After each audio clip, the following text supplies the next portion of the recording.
اللهم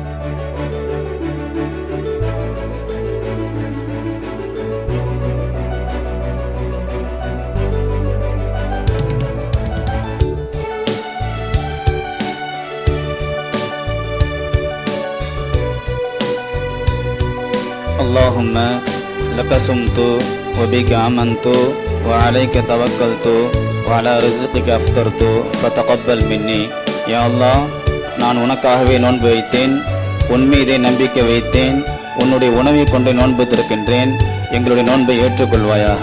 பிஸ்மில்லாஹிர் ரஹ்மானிர் ரஹீம்.